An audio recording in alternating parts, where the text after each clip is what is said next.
Zora sat on her throne in the great hall of the Imperial Palace, her scales shimmering under the light of 3 moons that poured through crystal windows. Her forearms rested on ornate armrests as she watched the line of servants and healers scurry about like small insects. Her tail twitched with impatience. The Empress of the Draconid Empire was not used to waiting. She ruled over 500 star systems and commanded the most feared fleet in the known galaxy. Yet here she was waiting for a simple healer to tend to the wound on her lower left arm, a cut. Not even a serious one. Just a slice she had received during combat training when one of her guards had gotten lucky. The wound was minor, but protocol demanded it be treated immediately to prevent infection. A small figure approached the throne wearing the plain brown robes of the palace medical staff. This one was different from the others, Zora noticed immediately. The healer kept her head down, but moved with strange confidence. The Empress narrowed her yellow eyes. "Come forward, healer," Zora commanded, her voice echoing in the vast chamber. "Show your face to your Empress." The healer looked up, and Zora was struck by how strange this creature was. Small, barely reaching the height of a juvenile draconid with no scales or tail and only 2 arms. Her skin was a pale color like fresh cream, and her hair was the color of the setting sun. "I am Kate, your majesty," the healer said, bowing slightly. "I have been assigned to treat your wound." Zora had heard of humans. They were from a distant planet called Earth and had only recently joined the galactic community. Most considered them weak, primitive creatures of little consequence, but they had useful medical knowledge, which was why some served in the palace. "Let us see if your skills match your confidence," human Zora said, extending her injured arm. The cut was about 20 units long, running from her elbow to her wrist. Emerald blood had dried around the edges. Kate approached, without hesitation, something that surprised the Empress. Most beings trembled in her presence. The human removed items from her medical bag and began cleaning the wound. "Your technique is unusual," Zora commented, watching as Kate applied some kind of paste that immediately cooled the burning sensation. "We have different methods on Earth," Kate replied, her voice calm. "Where I come from, we have to be creative with less advanced technology." Zora snorted at the implied insult. The human spoke as if Earth medicine could compare to imperial science. Kate continued, "The human body has amazing healing abilities. We evolved on a planet with thousands of predators. Our bodies learned to repair quickly, or we would not survive." Zora had heard rumors about Earth. It was supposedly a death world, with high-gravity, poisonous atmosphere and dangerous wildlife. Most assumed the humans exaggerated these claims to seem more impressive. The human worked in silence for several minutes, her small hands moving with practiced precision as she wrapped a bandage around the Empress' arm. Kate spoke again. "May I ask how you received this injury, your majesty?" "During training," Zora replied. "One of my elite guards landed a lucky strike." Kate nodded. "I thought so." "The cut is clean and precise, not an accident." Zora was surprised by the human observation. Most healers would not dare analyze an injury on the Empress. "Do you fight?" Kate asked, tying off the bandage. "I am Empress, I lead armies," Zora replied. "Of course I fight. I am the greatest warrior in the Empire." Kate smiled, a strange expression on her flat face. Without scales, it was easy to read the emotions of humans. Their faces moved in obvious ways. "What amuses you, human?" Zora demanded. "Nothing, your majesty," Kate said. "Just thinking about home on Earth. I was a soldier before I became a healer soldier." Zora could not hide her surprise. This tiny creature had been a warrior. The idea seemed absurd. The human had no claws, no fangs, no tail for balance. She was soft and fragile-looking. Kate seemed to read her thoughts. "Many species underestimate humans," she said. "We may look weak, but appearances can be deceiving." Something in the way she said it made Zora curious. "What made you leave your military politics?" Kate said, simply finishing her work on the wound. "There, this will heal quickly. Keep it clean and dry for 3 cycles. Zora flexed her arm, feeling the tight bandage.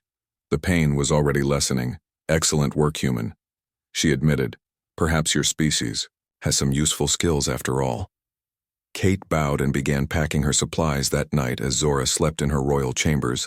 Alarms blared throughout the palace. The Empress leapt from her sleeping platform, grabbing her ceremonial blade. Guards rushed into her room, surrounding her protectively. "What is happening?" she demanded. Intruders in the palace. General Craxus reported assassins. They have already killed 12 guards and are heading toward the royal wing. Impossible. No one could breach palace security. Before Zora could issue orders, the doors to her chamber exploded inward, killing 2 guards instantly.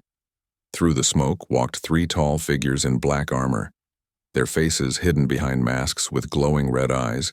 Each carried weapons, unknown to the Empress technology far beyond anything she had seen. "Protect the Empress," shouted Craxus as he and the remaining guards charged the intruders.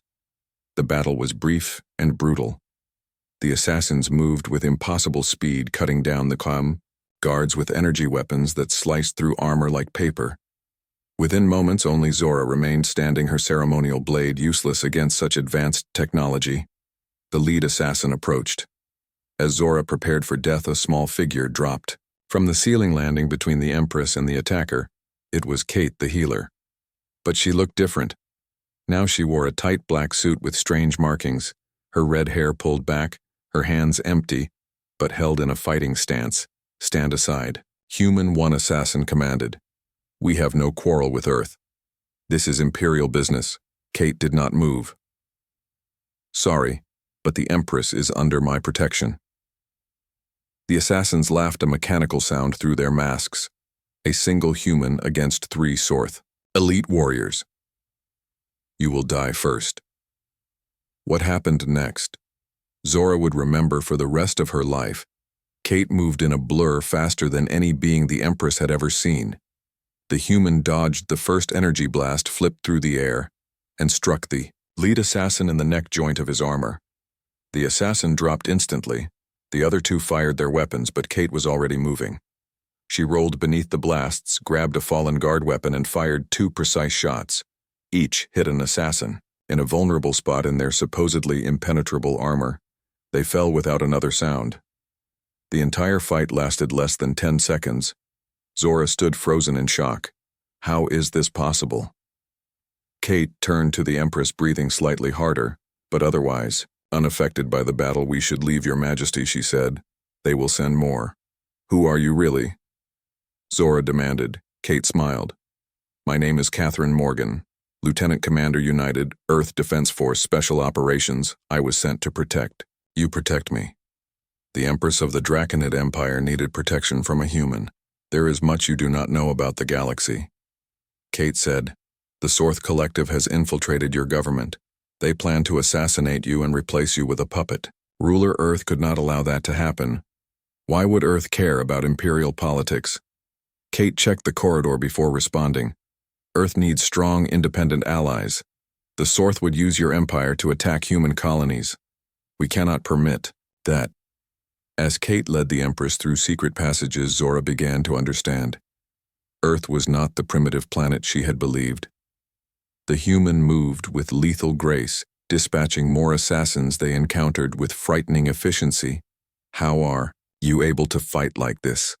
Zora asked as they reached a hidden hangar where a small ship waited. Kate smiled again. "Earth has 3 times the gravity of most inhabited worlds. Our atmosphere has higher oxygen content. Our planet tries to kill us daily through weather predators and natural disasters. We evolved to be survivors." The human tapped commands into the ship computer. Before escaping, she turned to Zora. "Humans, do not look dangerous. That is our greatest advantage. We appear weak, so our enemies underestimate us, but we come from a world that forged us into warriors," as the ship lifted off, carrying them to safety. Zora looked at the small human with new respect. Kate had single-handedly defeated elite assassins, saved the Empress, and apparently was implementing planetary-scale politics. Perhaps humans were not so primitive after all. Perhaps they were the most dangerous species in the galaxy, hidden behind friendly smiles and soft exteriors. The Empress of 500 star systems made a mental note never to underestimate Earth again. The ship broke through the atmosphere of the Imperial planet, speeding away from the capital.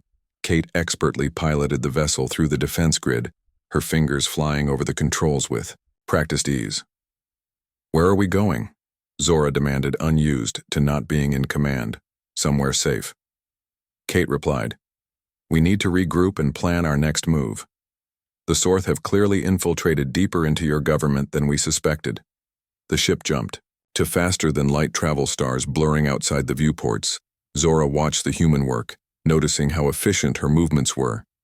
Nothing wasted, no hesitation. Kate moved like a predator despite her small stature. "So Earth sent you to protect me? Why not inform me officially?" Zora asked, her forearms crossed over her chest. Kate did not look up from the controls. "We tried. Your council blocked all diplomatic communications from Earth. They told you our messages were unimportant. I was sent." As a last resort, Zora hissed in anger. Her council would dare to filter her communications. Such treachery deserved death. "You infiltrated my palace, became my healer. How long have you been watching me?" 3 months, Kate said. Zora awoke from a restless sleep as the ship dropped out of faster-than-light travel. The Empress moved to the control room where Kate sat, monitoring the approach to a small blue-green planet. "Is this Earth?" Zora asked, surprised by how beautiful the world looked from orbit, swirling clouds over vast oceans and green continents. Kate shook her head. "No, Your Majesty. This is Harmony, a human colony world. It was established 30 years ago, but remains off most star charts. We keep it secret for situations like this." The ship descended through wispy clouds toward a mountain range. Kate guided the vessel into what appeared to be solid rock, but was actually a hidden hangar. The doors sealed behind them as they landed. Several humans approached. As they disembarked, all wearing the same black uniform as Kate. They saluted her as she stepped off the ship. "Lieutenant Commander." "Morgan, welcome back," said a tall woman with dark skin and short black hair. "Thank you, Captain Walsh," Kate replied. "This is Empress Zora of the Draconid Empire. She requires our protection and assistance." Zora noticed how the other humans looked at her with curiosity, but no fear. These were not servants or civilians, but warriors like Kate. Their eyes held the same calculating gaze, assessing her as a potential threat or ally. "Captain." Walsh bowed slightly. "Welcome to Harmony, Empress Zora. I am Captain Olivia Walsh, commander of this facility. Please follow me. We have much to discuss." Zora followed the humans through sleek corridors, with technology far more advanced than she had expected from such a supposedly primitive species. Everything was efficient, functional with no wasted space or resources. It reminded her of a military installation, not a colony. They entered a large room with a circular table, holographic displays floating above it. Several more humans were already seated. They stood as Zora entered. "Our intelligence team," Captain Walsh explained, gesturing to the seated humans. "They have been tracking Sorth activities in your empire for the past year." One of the humans, an older woman with silver hair, pressed a button and a holographic display of the Draconid Empire appeared above the table. Red dots pulsed at various locations. "These are confirmed Sorth infiltration points," explained the silver-haired woman. "Over the past 18 months, they have placed operatives in your military, government, and economic systems. Their goal appears to be a complete takeover without a direct war." Zora stared at the display. There were dozens of red dots, including several in her inner council. She felt rage building within her. These aliens had infiltrated her empire right under her snout. "Why would the Sorth target us?" Zora demanded. "We have had peace with them for generations. They do not want your territory," Kate explained, stepping forward. "They want your location. The Draconid Empire sits at a strategic crossroads between several galactic arms, including the path to Earth." Captain Walsh nodded. "Earth has remained relatively safe because we are located in a difficult-to-reach sector. But if the Sorth control your empire, they have a direct route to our homeworld." Zora considered this information. Earth must be more important than she had realized for the Sorth to go to such lengths. "How did you discover this plot?" she asked. Kate gestured to another human who tapped controls, bringing up intercepted communications. "We have spies of our own, Your Majesty. When we detected unusual Sorth fleet movements near your borders, we investigated. They found evidence of a coordinated infiltration. Captain Walsh continued. The assassination attempt tonight was meant to remove you and replace you with a clone they have been growing for the past year. A genetic copy of you, but loyal to the Sorth. Zora hissed in outrage. Such perversion of Imperial biology was forbidden. The Sorth had crossed a line that could not be ignored. What is your plan? She demanded. These humans had saved her life, but she was still Empress. Her empire was under threat. Kate and Captain Walsh exchanged glances. We propose a joint operation. Captain Walsh said, we help you reclaim your throne and eliminate the Sorth influence in exchange. Earth and the Draconid Empire form an alliance against future Sorth expansion. A reasonable proposal, Zora admitted. But how do you suggest we retake my empire? Their infiltration appears extensive. Kate stepped forward again. I will continue as your protector, while Captain Walsh coordinates with our fleet to secure key positions in your empire. We have identified loyal members of your government who can be trusted. Zora was surprised Earth had a fleet capable of challenging the Sorth.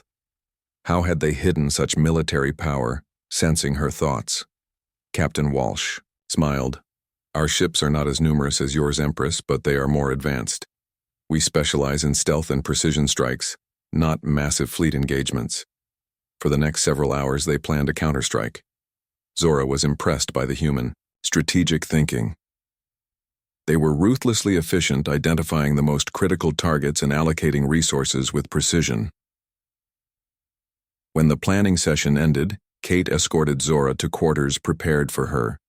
The room was adapted for Draconid physiology, with proper sleeping arrangements and climate controls.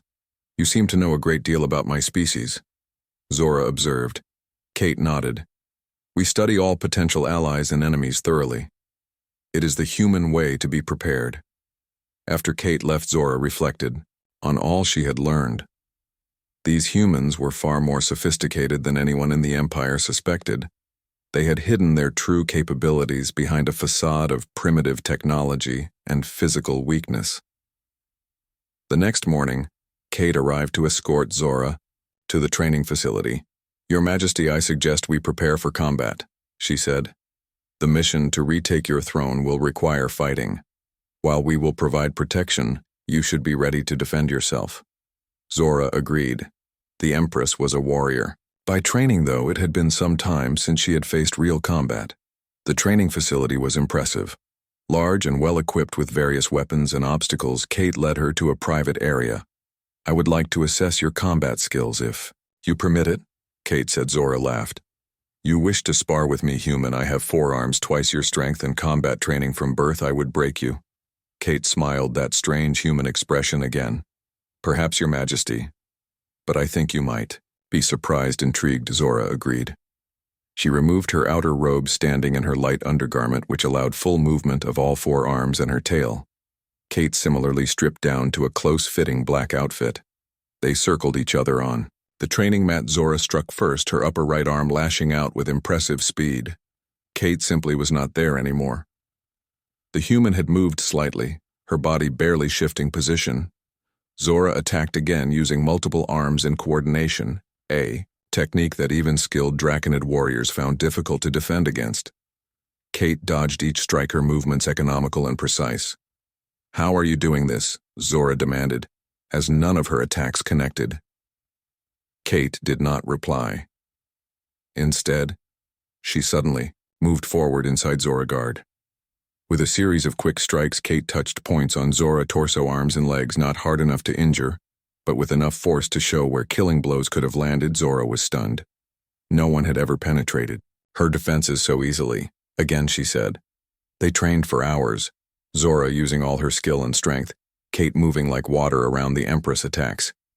At first, Zora was frustrated, but soon she began to learn, watching how Kate used the Empress' own momentum against her. By the end, Zora was exhausted but enlightened. The human fighting style was unlike anything in the Empire. It focused on efficiency, not power, on redirection, not force. You fight remarkably well, Kate said as they finished. It is an honor to train with you. Zora felt the compliment was genuine, not mere flattery.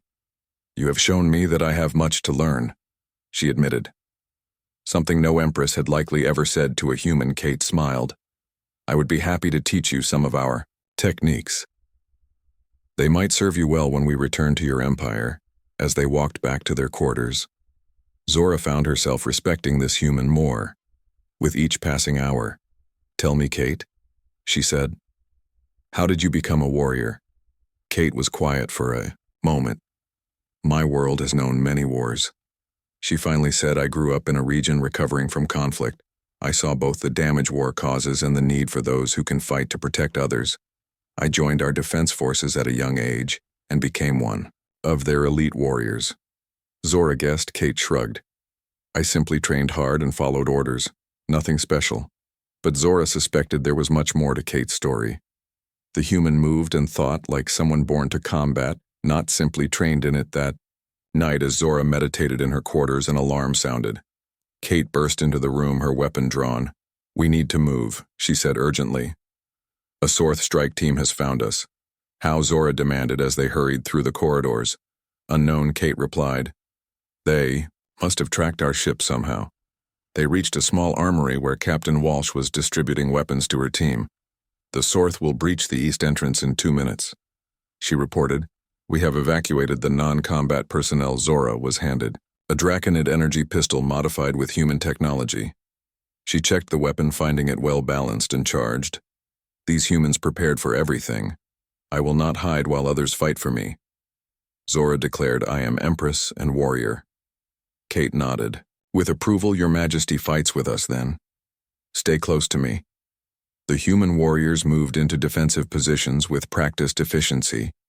Zora watched how they communicated with minimal words, using hand gestures and subtle movements, working together like parts of a single organism. The human stealth ship cut through space silently, its advanced technology masking any energy signatures that might alert enemy vessels. Kate sat at the controls with 2 other human operators, while Zora studied tactical displays showing their approach to the Draconid homeworld. The ship is remarkable, Zora commented. Nothing in our fleet has such stealth capabilities. Kate nodded. This is the Nightshade, one of our most advanced vessels, specifically designed for covert operations such as this. Their plan was daring. Captain Walsh and the human fleet would create a diversion in a nearby system, drawing Sorth attention, while Kate and a small team infiltrated the Imperial Palace with Zora. Their goal was to reach the secure communication hub and broadcast evidence of the Sorth treachery to all Imperial worlds while identifying the traitors in the government. If successful, loyal Imperial forces would rise up against the infiltrators. If they failed, the Empire would fall, and Earth would lose its buffer against Sorth expansion. Zora watched Kate program the approach vector. The human moved with quiet confidence, her small hands steady on the controls. In the days they had spent planning, Zora had come to appreciate Kate's skills and intelligence. She was unlike any being the Empress had known. Do all humans have your abilities? Zora asked. Kate smiled. No, Your Majesty. I am what we call a specialist, trained for specific missions. Some humans are stronger, some faster, some more intelligent. We are a diverse species, yet you all come from the same death world, Zora mused. Earth must be truly remarkable to produce such adaptable life. Earth is beautiful and terrible. Kate said, her voice soft with unexpected emotion. It has deserts, where the heat can kill in hours, and frozen wastelands where the cold freezes flesh in minutes. Oceans that can swallow cities and mountains that pierce the clouds, predators that hunt with perfect efficiency, and storms that can level forests. We evolved in this crucible, becoming what we needed to be. To survive, Zora considered this. Perhaps the humans' constant struggle against their own world had prepared them for the greater struggles of the galaxy. We are entering the outer defense perimeter, announced one of the human operators, a young woman named Melanie. Her dark hair pulled back in a tight arrangement. Kate nodded. Begin passive scans. Keep our energy signature minimal. The ship slipped between automated defense platforms, their sensors, unable to detect the advanced stealth technology. On the tactical display, Zora could see Imperial patrol vessels continuing their regular routes, unaware of the intruders. This would have been impossible for any Imperial ship. Zora thought the humans were proving their worth with every passing moment as they approached the planet. Kate activated a secure communication channel. Talon team. This is Nightshade. Prepare for deployment, she said on a secondary display. 5 acknowledgement signals flashed. These were human operatives already in place on the planet, part of a network Earth had established months ago. I still find it difficult to believe Earth has operated spies in my empire without detection. Zora said. Kate gave her a sideways glance. We prefer the term intelligence assets, and we have them everywhere. Your Majesty, not just in your empire. The casual statement sent a chill through Zora. Just how extensive was the human intelligence network? How much did they know about all the species in the galaxy? The ship entered atmosphere under cover of darkness, descending toward the Imperial City. Kate guided the vessel with expert precision, avoiding detection. Their landing zone was a rarely used ceremonial garden near the palace eastern wing. As they touched down, Kate turned to Zora. The Empress had insisted on wearing combat armor instead of her royal garments. 4 modified human energy weapons were strapped to her body, 1 for each arm. Remember the plan, Your Majesty, Kate said. We move quickly and quietly. Eliminate only those who directly threaten us. Our goal is the communication hub, not revenge. Zora nodded. Though revenge burned in her heart, the traitors would pay for their betrayal, but she understood the human tactical approach. The mission came first. They disembarked into the night air. The garden was quiet, illuminated only by the 3 moons overhead. Kate activated her tactical visor, a transparent display that covered her eyes. It would provide enhanced vision and tactical information. 4 other humans emerged from the ship similarly equipped. Their black combat suits made them nearly invisible in the shadows. Each carried advanced weapons and equipment. Moving in standard formation, Kate signaled the team, spread out with Zora protected in the center. They moved through the garden toward a service entrance to the palace. 2 guards stood at the doorway, draconids wearing Imperial uniforms, but Kate's tactical visor identified them as infiltrators. Their body temperature and subtle physical characteristics revealed their hybrid nature. Melanie moved forward silently, appearing behind the guards. Without a sound, she disabled, both using some kind of human technique that rendered them unconscious. Zora was impressed. Such stealth and efficiency. They entered the palace through service corridors rarely used by anyone but maintenance workers. Kate consulted a detailed schematic of the building displayed on her visor. The humans had clearly studied the Imperial Palace extensively. As they moved deeper into the palace, they encountered more guards. Some were loyal draconids, who Kate's team avoided. Others were Sorth infiltrators, who were quickly and silently neutralized. Zora noticed how the humans communicated with hand signals and subtle body language, minimizing the need for words. Their coordination was flawless, each member understanding their role perfectly. They reached a junction where 2 corridors met. Kate held up her hand, stopping the group, her visor displaying multiple heat signatures ahead. 8 guards, Kate whispered. 2 appear to be genuine draconids, 6 are infiltrators. They are blocking our direct path to the communication hub. We need a distraction, Melanie suggested. Zora stepped forward. I am Empress. These are my halls. I will not skulk about like a thief. Before Kate could object, Zora moved into the open corridor, approaching the guards directly, her imperial bearing unmistakable. The guards immediately recognized her, surprise evident on their faces. Empress, you live, one of the true draconids exclaimed. Seize her, hissed one of the infiltrators. His facial expression subtly wrong, revealing his hybrid nature. Zora drew 2 of her weapons with her upper arms. You dare give orders in my palace, imposter. The infiltrators hesitated, giving Kate's team the opening they needed. The humans struck from multiple angles with silent efficiency. 4 infiltrators fell before they could react.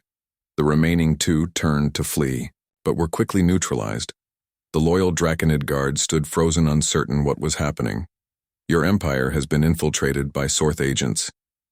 Zora explained quickly, I need your loyalty and silence. The guards immediately knelt, both from houses, Long loyal to the Imperial throne, rise and join us, Zora commanded. We go to the communication hub to expose the traitors, with the guards, now part of their group. They continued through the palace, Kate constantly checking her tactical displays for threats. They were forced to detour several times, avoiding larger groups of infiltrators. As they neared the communication hub, they encountered heavier resistance. A full squad of hybrid soldiers guarded the entrance. Kate's team took cover as energy. Weapons fire filled the corridor. This is why stealth was preferable, Kate said, though there was no accusation in her voice, merely tactical assessment. Zora watched as the human team coordinated their response with remarkable precision. They used cover, effectively suppressing enemy fire while gradually advancing. 2 humans moved to flanking positions while others provided covering fire. The Empress joined the battle, her forearms allowing her to both shield herself and return fire simultaneously. The hybrid soldiers fought with typical Sorth tactics, direct and forceful, but lacking the adaptability of the humans. Kate's team exploited this weakness, changing their approach, unpredictably confusing their opponents.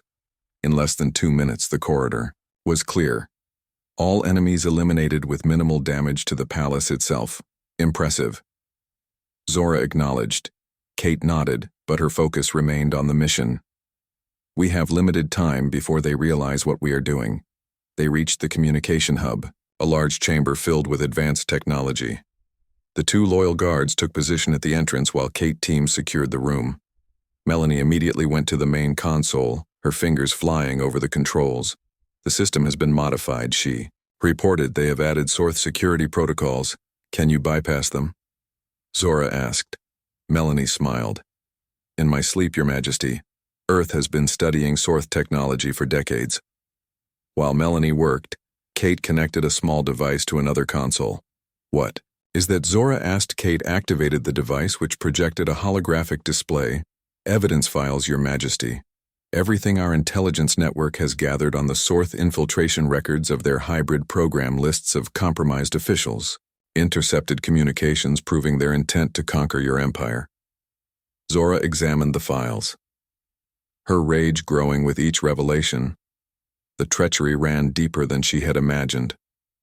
Several of her most trusted advisors were implicated, including her chief military commander. Melanie announced, I have control of the system. The emergency broadcast channel is ready. Kate turned to Zora. This is your empire, Your Majesty. What would you like to say to your people?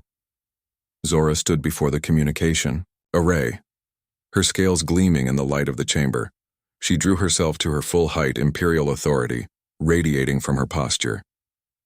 6 imperial cycles had passed since the failed Sorth coup attempt. The Draconid Empire had undergone significant changes in that time. Most notably, the formal alliance with Earth had transformed imperial technology, military doctrine, and even culture. Zora stood on the balcony of her palace watching ships move through the evening sky. Among them were several human vessels, their distinctive designs now a common sight in imperial space. Earth ambassadors, advisors, and military personnel had become integrated into the empire, serving in various capacities. The Empress herself had changed. Her combat training with humans had continued, giving her new skills and perspectives. She now wore a modified imperial armor that incorporated human design elements, allowing greater mobility without sacrificing protection. Your Majesty, a voice called from behind her. Zora turned to see Diane, her new human advisor, approaching. The woman was older than Kate, with silver streaks in her brown hair, but moved with the same efficient grace all human operatives seemed to possess. The Sorth delegation has arrived, Diane reported. They are being escorted to the diplomatic chamber. Zora nodded. After months of conflict, the Sorth collective had finally requested peace talks, their infiltration plan exposed and their military advantages neutralized by human technology. They sought to establish new diplomatic relations with the Draconid Earth Alliance. Is Commander Morgan with them? Zora asked. Diane smiled. Yes, Your Majesty. Lieutenant Commander Morgan serves as Earth Security Liaison for the delegation. She arrived an hour ago and is currently inspecting the diplomatic chambers. Zora felt a strange anticipation at this news. She had not seen Kate since the human had left 6 cycles ago. The warrior who had saved her life had returned to Earth for new assignments, though they had occasionally communicated through official channels. "Let us not keep our guests waiting," Zora said, moving toward the diplomatic wing. The Imperial Palace had been redesigned with both draconid grandeur and human practicality. Security systems now incorporated Earth technology, making infiltration nearly impossible. Hybrid detector gates installed at every entrance ensured no disguised Sorth agents could enter. Zora approached the diplomatic chamber. She saw a familiar figure standing near the entrance. Kate Morgan looked much as she had before, though her red hair was slightly longer, and she wore the formal black uniform of Earth Special Forces. The small human was directing a security team, checking every detail of the room commander. Morgan, Zora called. Kate turned immediately, a smile spreading across her face as she saw the Empress. She bowed formally. "Your Majesty, it is good to see you again." Zora was surprised by how pleased she felt at the reunion. This human had made a stronger impression than she had realized. "Walk with me, Commander." She said, "I would hear your assessment before meeting the Sorth." They moved to a private alcove, away from others, Kate falling into step beside the Empress. Despite the difference in their height, they moved in comfortable synchronization. "The Sorth delegation includes their High Commander Zora," Kate reported. "They claim to seek genuine peace, but our intelligence suggests they are primarily motivated by fear. Zora questioned. Kate nodded. "Since our alliance became public, the Sorth have lost several key allies. Other species now see Earth and the Draconid Empire as the ascendant powers. They fear isolation and eventual defeat." This pleased Zora. The Sorth had nearly destroyed her empire. Now they came as supplicants. "What does Earth recommend?" she asked, valuing the human perspective. Kate considered for a moment. "Peace, but with significant restrictions on Sorth military capabilities and full reparations for their actions against your empire. Verification protocols must be extensive." Zora agreed. This aligned with her own thoughts. She had learned to respect human diplomatic strategy as much as their combat tactics. Both were precise and effective. "Tell me," Commander Zora said, changing the subject. "How have you fared since we last met? Have you saved any other empresses?" Kate laughed. "Just one, Your Majesty. You remain my most memorable assignment." Zora detected something in the human voice, a warmth that went beyond formal diplomatic relations. "And you, Commander, have become a legend in my empire. The human who fought beside the Empress against the Sorth songs are sung of your exploits, some quite exaggerated." Kate looked embarrassed, a reaction Zora found fascinating. Humans showed their emotions so openly compared to Draconids. "I was simply doing my duty." "Your Majesty," she replied. "Your duty included fighting 3 elite assassins single-handedly," Zora reminded her, "and teaching an Empress new combat techniques." A comfortable silence fell between them. They had shared experiences few others could understand, creating a connection that transcended their different species. The moment was interrupted by the arrival of a palace official, announcing that the Sorth delegation was ready to be received. As they walked to the diplomatic chamber, Kate spoke quietly. "You have changed, Your Majesty, your fighting style, your policies. Even how you move." Zora considered this. "I have adapted as all successful species must. The alliance with Earth has brought new perspectives. I would be foolish to ignore them." Kate nodded with approval. The diplomatic chamber was a vast circular room with a raised dais for the Empress and seating arranged for various delegations. Sorth representatives stood on one side, their tall gray scaled bodies adorned with ceremonial armor. Earth diplomats occupied another section, with Captain Walsh now promoted to Admiral, representing their military interests. Zora took her place on the Imperial throne, Kate standing nearby as part of the Earth security detail. The Empress noticed how the Sorth delegation watched the human with poorly concealed apprehension. Kate's reputation had spread beyond the Empire High. Commander Vex of the Sorth Collective stepped forward, bowing stiffly. "We come seeking peace." Empress Zora, "Our actions against your empire were misguided. We recognize the strength of your alliance with Earth and wish to establish new relations." Zora studied the Sorth leader. His species resembled draconids, but with a leaner build and grayish coloration. Their society valued genetic purity, which made their hybrid program all the more hypocritical. Yumayoi. Speak of peace after attempting to conquer my empire through deception. Zora replied, her voice carrying throughout the chamber. After creating abominations using imperial genetics. Why should I trust anything you say? High Commander Vex shifted uncomfortably. The collective has undergone changes in leadership. Those responsible for the infiltration program have been removed. Admiral Walsh from Earth stepped forward. Our intelligence confirms significant governmental changes within the Sorth collective, she said. Though we cannot verify all claims of internal reform, the negotiations continued for hours. Proposals and counter-proposals were exchanged. Zora found herself applying lessons learned from Kate and other humans, the patience to listen for what remained unsaid, the willingness to offer small concessions to gain larger advantages. Throughout the proceedings, Zora noticed Kate watching the Sorth delegation, her green eyes missing nothing. The human seemed especially focused on a Sorth aide who remained in the background, rarely speaking. When the session broke for a recess, Kate approached the Empress, speaking quietly. May I have a word in private, Your Majesty? They moved to a secure room adjacent to the diplomatic chamber. Something is wrong with the Sorth delegation, Kate said immediately. The aide to High Commander Vex shows subtle physical markers inconsistent with pure Sorth genetics. Zora tensed. What are you suggesting? I believe they have brought a hybrid into your palace, Kate said, despite their claims of abandoning the program. My visor detects anomalies in his neural patterns and cellular structure. Zora hissed with anger. Such deception during peace talks was unacceptable. What purpose would this serve? She demanded. Kate, eyes narrowed. There are several possibilities, none of them good. The hybrid could be a spy, an assassin, or worse. They may be testing our detection capabilities. Zora considered their options. We cannot directly accuse them without proof. It would destroy. The negotiations, I can obtain proof, Kate offered, but it requires close contact. The plan they devised was simple yet effective. When the diplomatic session resumed, Zora would arrange for a ceremonial exchange of gifts, a draconid custom for serious negotiations. During this process, Kate would manage security protocols requiring scans of all Sorth delegates. The session reconvened with Zora announcing the traditional gift exchange.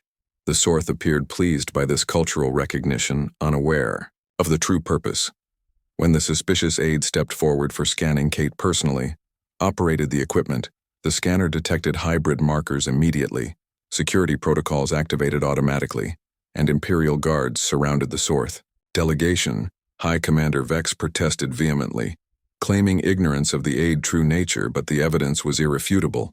The Sorth had brought a genetic hybrid into the Imperial Palace while claiming to have abandoned such programs. Zora rose from her throne, towering over the Sorth delegates. You come seeking peace while practicing deception, she said, her voice cold with fury. The negotiations are suspended until the collective provides full disclosure of all hybrid programs and submits to verification by joint Earth Draconid inspection teams. The Sorth delegation was escorted from the palace, the hybrid aide detained for further examination. High Commander Vex left, humiliated, his diplomatic mission a failure. When they were gone, Zora turned to Kate. The human had once again uncovered Sorth treachery, saving the Empress from potential danger. 10 years had passed since the formation of the Earth Draconid Alliance. The partnership had transformed both societies in ways few had anticipated. Imperial technology now incorporated human innovation, while Earth had adopted Draconid architectural and artistic influences. The two species had discovered their differences complemented each other, creating strength through diversity. Zora stood in the newly constructed Alliance Command Center, a massive structure that combined Draconid grandeur with human functionality. The building served as headquarters for joint military operations, scientific research, and diplomatic initiatives. The Empress had changed over the decade. Her once purely traditional imperial garments now featured elements of human design, favoring mobility and functionality over mere appearance. Her combat skills had evolved, incorporating human techniques adapted for her four-armed physiology. Most significantly, her worldview had expanded beyond Imperial isolation. To embrace interspecies cooperation, Commander Morgan, I require your assessment of the border situation, Zora said, turning to the human who stood nearby studying holographic displays. Kate. Morgan looked up, her green eyes meeting the Empress yellow. Once a decade of service in the Imperial Palace had earned Kate the position of Chief Security Advisor, a role created specifically for her.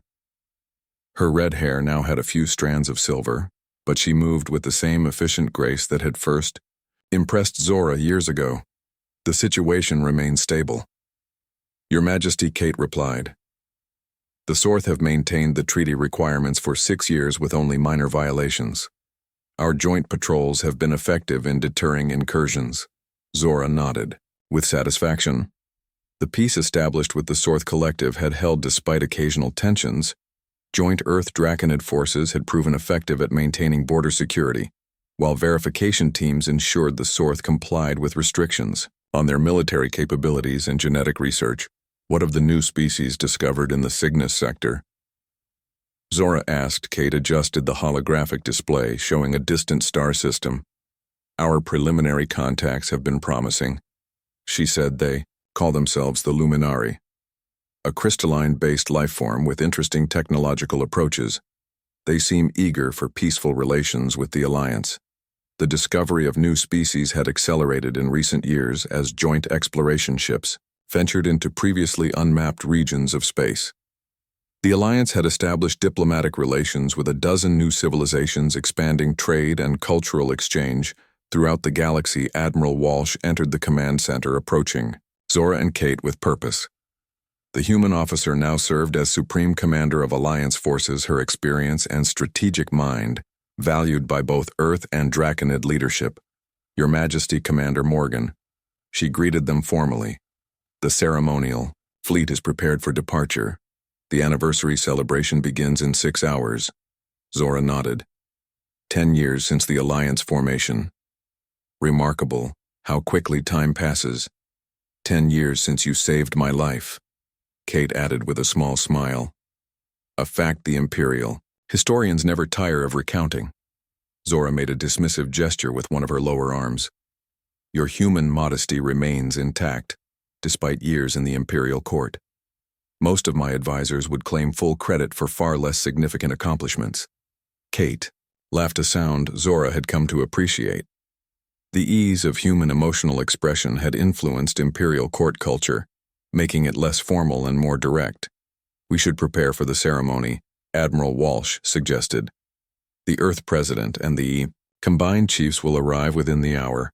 As they walked through the corridors of the command center toward the landing platform, Zora reflected on the decade of partnership with Earth.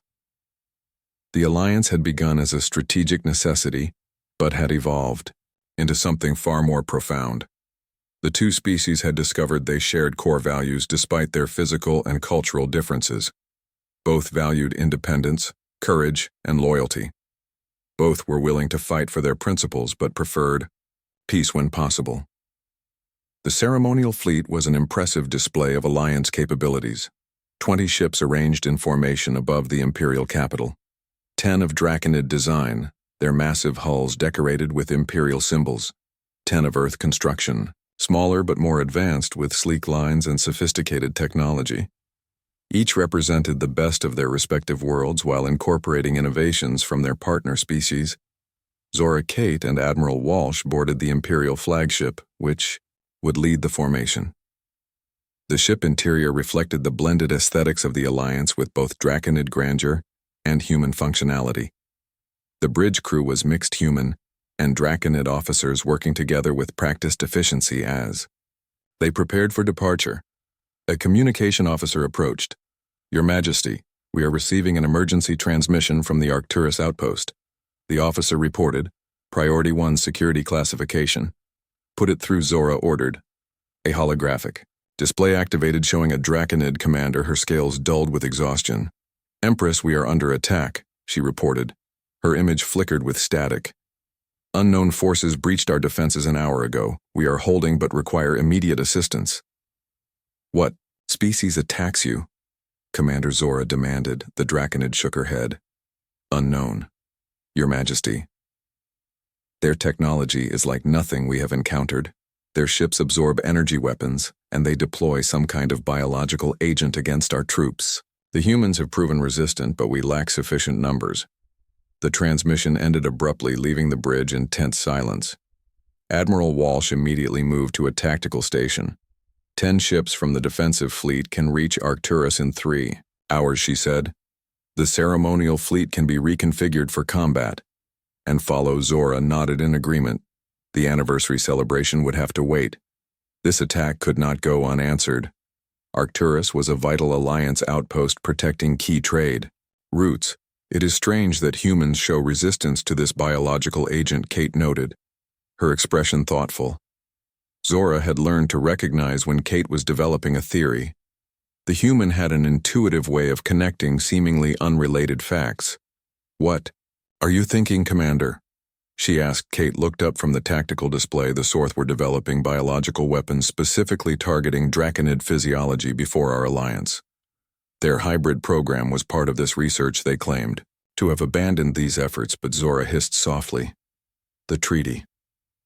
We forced them to stop their weapons programs, but what if they found someone else to continue their work? Someone not bound by the treaty. Admiral Walsh added, seeing the direction of their thoughts. Zora turned to the communications officer. Send word to all Alliance vessels. The Arcturus situation may involve Sorth biological weapons. Implement full quarantine protocols as the Imperial flagship and its escort vessels prepared for emergency departure. Zora, Kate, and Admiral Walsh gathered in the ship tactical center, reviewing all available information on the Arcturus outpost and surrounding sectors. The outpost defends access to 3 major trade routes, Kate noted, studying the star charts. The Sorth would benefit significantly if those routes were disrupted, but they lack the military capacity to challenge us directly. Admiral Walsh said, They know we would respond with overwhelming force. Zora considered this. Perhaps they found proxies. Other species willing to test our defenses using Sorth technology. It was a disturbing possibility. If the Sorth had found a way to circumvent the treaty restrictions by using another species as their agents, the Alliance faced a more complex threat than a direct attack. The Imperial flagship entered faster than light travel, heading toward Arcturus at maximum speed. The ceremonial fleet had been quickly reconfigured for combat with weapon systems activated and civilian personnel transferred to secure facilities. Zora found Kate on the observation deck, staring out at the distorted starscape of faster-than-light travel. The human seemed lost in thought. You suspect something more than a simple proxy attack, Zora said. Joining her, Kate nodded. These unknown attackers. The timing just before our anniversary celebration. The specific targeting of draconid biology while humans show resistance, it feels coordinated. Designed to test our alliance, Zora had come to trust Kate instincts. The human had an uncanny ability to sense threats before they fully materialized. What would be the purpose of such a test? She asked. Kate turned to face her division. Your Majesty. If they can create a situation where draconids are vulnerable, but humans are not, it plants seeds of doubt. Are humans truly committed to defending their allies? Or will they prioritize their own interests? Such division would undermine the foundation of their alliance. Trust between the species was essential to their partnership. This will fail, Zora stated with certainty. A decade of cooperation cannot be undone so easily. Kate smiled. Though worry still creased her forehead, I agree, Your Majesty, but whoever planned this attack understands that alliances have vulnerabilities. They are probing for weaknesses. Admiral Walsh joined them, bringing updated intelligence reports. The unknown ships match no known configuration in our databases, she reported, but energy signatures suggest advanced technology, possibly beyond even Earth capabilities. How many vessels? Kate asked. 23 confirmed, Walsh replied, and they are deploying ground forces using some kind of drop pods.